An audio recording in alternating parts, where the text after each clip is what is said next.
Welcome to the third part of this mini course. Today, we're going to be showing you how to automate your sales process as well as the onboarding and any sort of automations that you might use here. And by now, we would have already had our website set up, the Go High Level stuff, our Calendly configured. We've already been doing outreach. We've set up the emails in part 2 with all of the instantly stuff, getting the domains off Portbun, importing those domains, etc. And we would have got a couple of appointments from cold calling. I showed you guys how to do all the number stuff in the last video. But this is my pre-call ritual for my sales calls. So if I'm going into a new niche, or let's say I've started another agency and I've got my sales script, I want to practice that sales script off by heart, right?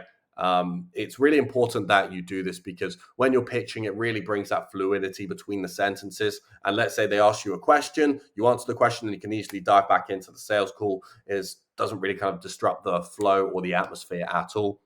Also practice the objections as well. So just fire them off as soon as you get them. Also mock sales calls. So this is really helpful. I obviously have a business partner where we were doing several mock sales calls at the end of every day just to get better and improve our sales by practicing with each other. What I'd recommend for you guys is just going ahead and reaching out to people in your niche, asking if they want to do a mock sales call. And that's going to be really helpful for the both of you, especially if you guys are in the same niche. You never know, you might end up becoming friends and going traveling together and sharing all of that kind of useful stuff. Not just about sales in the future, right? And then next, you want to have the payment links ready. So by the time they ask for payment, you don't want to be fiddling around trying to find the payment link, getting all nervous or getting really excited because they've asked for the payment link. You want it in your bookmarks tab. You want it really accessible for when they have actually asked for the payment. And same with the contract, right? So a lot of times they'll say, yeah, just send me over the contract by email. I'm going to review it and I'm going to get back to you. That's basically just saying it's a smokescreen objection. It's basically like, I need to think about it, right? They're not giving you the exact objection there. So what I like to do to combat this is essentially just pull up the contract on my screen share it, and just explain it to them. And once that's done, you can continue back to the sale once you have closed off that objection. I also like to have a good understanding of the market. So I know in real estate right now, I know the inflation rates. I also know on August the 1st, they're actually introducing this new legislation, the National Association of Realtors, where realtors can only get commission for one side of the deal. So that's quite big legislation. I like to, in case they ask me anything about that, I like to be knowledgeable about that, making sure that they perceive that they're talking to someone who has an understanding of the market in general, and someone to trust, because that is 90% of the sale. So the 7th point is having a good understanding of which service you're going to be running. So you're going to be running Google ads, Facebook ads, what type of Google ads, if you're running them, you're going to do display, search, a rough idea of what search terms you're going to be using. And this one is a little bit unorthodox, but I like to have an ice cold shower just before I take a sales call. It just really freshens me up. I know it releases a lot of endorphins to have a cold shower, and I just really feel super dialed as soon as I'm about to hop on the sales call, so I can be really alert and react to objections really quickly. So let's go to the sales call structure. You guys can go ahead and write your sales script alongside whilst you're watching this video, but this is the rough structure that I've been told to use. Now, a lot of gurus will tell you that prospects will only buy from you if they see the value in the offering. It doesn't matter if they like you or not, right? And a large amount of these sales gurus simply believe that rapport is not important at all. Well, I do agree with the first bit. They will buy if they see an ROI with the program. I do firmly disagree with the fact that rapport is not needed. I firmly disagree with that. You see, I've spent thousands on sales coaching, especially between myself and Sam and I would still classify myself as a beginner or intermediate salesperson, right? But my thinking is, why would I not attempt to build rapport if it's gonna help me, right? If there's in those scenarios where the person's on the fence, right? And in one scenario, you've built rapport with them. In the other scenario, you have not built rapport with them, and they're on the fence. I firmly believe that if they like you enough, that they will go through with it. I firmly believe that it makes the sale 50% easier. They're going to be less harsh with the objections that are going to come through. They're going to be less direct. They're just going to be more open for you to essentially ask those questions. And it's really not that hard. Just build some simple rapport, mirror them, or at minimum, just be an active listener, seem keen and interested with them. So after you've built the rapport, ask them where they're from, what the weather's like there, all that general stuff, and try to find something that you have in common in that first little 5-minute rapport stage.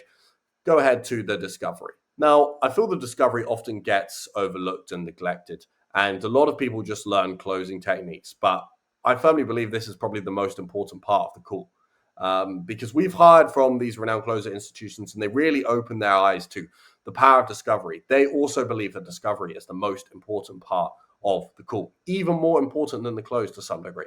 And the reason for this is because this is where you pick up your leverage. Think of it like a battle, right? As a closer, you're getting as much leverage, as much armor, as much weaponry for you to utilize later in that sales call. And you can pick up this leverage, this armor, this inventory by probing and poking at their current processes and lifestyle. We can find pain points that we can recall later in the sales process. For example, let's say you're on a call with someone and they've had an awful experience with Facebook ads. You ask them what specifically went wrong, all these probing questions. You find out they were actually just running static ads, which for your niche, they probably shouldn't be running static ads. It never works that well. And they're using the complete wrong targeting. What I would then do is note this down, talk about how awful static ads and how crucial targeting is in the pitch later to note. And it also is important to note for this discovery phase, you don't need a super strict script for this. So I wouldn't have just 19 questions that you're going to list out and just have no sort of flow at all. It's best when the conversation actually flows and you're asking these probing questions like, why do you think this is? What do you think would happen if you did it this way? Make sure you're speaking to a real person here, okay? And they're going to be able to tell that you're reading off a script, particularly if you're doing these sales calls with the camera off. But here is the rough discovery structure. So ask a couple questions about their current situation, a couple about their desired situation, a couple about the cost of an action. But before you do that, you're going to want to take control of the sales call. So once you've built the rapport, you then send something like this. Well, John, this is going to be a super quick call. Essentially, I'm just going to ask you a couple qualification questions, making sure that this is going to make financial sense to you. Then I'm going to go ahead and essentially just explain the script. Explain our processes. Then you can go ahead and just tell me yes or no at the end of the call. How does that sound, John? And then they will say, yes, that sounds great. Then you want to ask a couple questions about their current situation. So what they're doing right now, for lead generation, how much monthly revenue are they on? What's their current financial situation, right? How many hours a day are they working? All of this kind of stuff to build that current situation. And this is where gap selling comes in. This is a really, really important concept where you essentially just try and illustrate that gap between their current situation and their desired situation. So their desired situation is their goals, what they want to achieve in the future. And you'll want to know the level of income they want, as well as their current that you've already got in the current situation. And what could this bring them outside money? So it's often time, location freedom, more time with their families, more holidays, okay? Making sure that you're really building that emotional connection there. And then before you go into the pitch, remind them of the cost of inaction. So this is reiterating their current situation they mentioned on earlier. If the prospect doesn't move forward today, what is going to change? Are they going to hit their goal otherwise? Okay. And that is the discovery phase.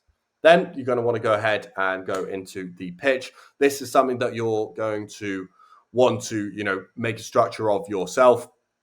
But I typically like to start with just a bit about us, how we do our systems, why we're different, who this is for, who this is not for, and just round off with the pricing. But the pitch is demonstrating that you're capable of solving their problems discovered in the previous phase, right?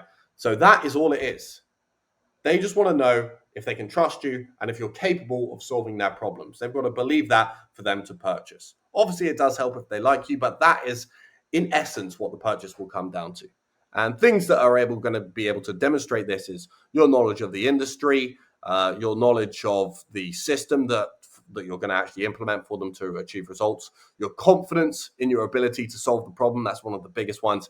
And your past experience, proof if you have done it before. So if you haven't done this before, then you can probably just go ahead and offer to work on a pay per lead model or some sort of free or trial basis where they are obligated to go on to a pay program. But as you're going over the key points of your system, remember what they mentioned in the discovery phase. So this is the most important part of it. So instead of just rattling off all of the pitch that you've practiced with your buddy loads of times, right? You're going to want to refer back to all of the information that you collected, all that armor, all that weaponry that you collected in the discovery phase. So it goes something like this. John, you mentioned that you were getting 200 leads from Facebook ads, right? Yeah, well, with this system, we actually only give you 30 leads per month, but all of these are intensely qualified by our AI cold calling team. And here's an example of how, right? So you've got the promise, proof, path there. Stage 4 is the close. I know everyone loves this stage. Everyone likes to think they're the Jordan Belfort, the best closer in the city. But this is how the stage 4 goes. So I try to get them to ask for the price. If not, I'll be like, shall we go ahead with this then? Or a phrase like that. If I drop the price, doesn't have to be super fancy with the wording. Remind them of the guarantee. So I won't just give them a long paragraph for the pricing. If they want the price, just give it to them quick and concise. So yeah, we charge X amount, but remember, if we don't get this X and Y days, then we will actually completely refund you for this, as well as pay for your ad spend, whatever your offer is. Then obviously you're going to get some objections unless you have done a really, really good job of doing the pitch. But here is my framework for dealing with objections. So recognize, very good question, sir. Completely understand. Resonate. Yeah, I know a lot of unqualified leads are a complete waste of time. Trust me, I've had to deal with my fair share of time wasters. Explain how our system solves it. So with our new AI qualification system, which I've just shown you live on this call, we can guarantee that every single lead we send through does actually meet our criteria. I mean, us literally getting paid depends on it, and try and create that lighthearted tune there. And then close. So with that in place, would you be down to get started right now? So every objection that you face, use this structure. And then remember to always end with asking for the sale. So that is the rough sales structure. And hopefully you've got some value from that and you're able to craft your own sales structure, sales script from that. But this is the after call SOP. So you've done a really good job. You've managed to sign them. You send them over the payment link by Stripe on the call that you have saved in your bookmarks. And essentially, this is what you've got to set up on the back end. So this is a completely automated onboarding. So Zapier integration with PandaDoc to Stripe. So the Stripe, as soon as there is a Stripe payment, they will also automatically get sent a PandaDoc with the fields that they actually filled out in the Stripe. So Stripe requires them to put in their name and details, and you can extract those details and put it directly into the PandaDoc contract. Zapier integration with PandaDoc and Gmail. So once the contract's signed, Zapier can then link PandaDoc with Gmail, and it will automatically send them a onboarding email. And in the onboarding email, this is pretty crucial. You may want to have a video here or something of that nature. And the rough structure, the rough checklist of this is essentially just a welcome to the team email. You've got to set the expectations, something like, well, John, you've signed up for this service, but whilst I can guarantee that all the leads do meet our criteria, I can't guarantee every lead that I send through is going to be qualified, right? And any more actions on their side for them to continue with the service. So a tutorial can be a video tutorial on how to connect themselves with Go High Level, etc., or connect themselves to the ads manager or give you access to their ads manager. Then you're going to want to explain which mediums they're going to receive the service. So are they going to be receiving the leads via emails? When will the new website be up? A time frame for that if you're doing website design, and how to contact any of your team members. So do you guys have a service line, or should you just email me at will@Stately Consulting, and also recap their responsibilities. So recap their responsibilities of interacting with the leads and the stuff that you've put in the contract. But that is all from me. I hope you guys found that series valuable. It was a bit of a whistle-stop tour. Obviously, if you guys want coaching or help, I do offer this new hybrid mentorship program, which is insanely effective. We essentially just do one-on-one calls for a little while, and then we put you in a group with other people around the same stage of you, small group coaching for the rest of the time. But we've seen some great results from that. But yeah, hit that subscribe button. Hope you guys found this series useful, and we'll see you in the next one.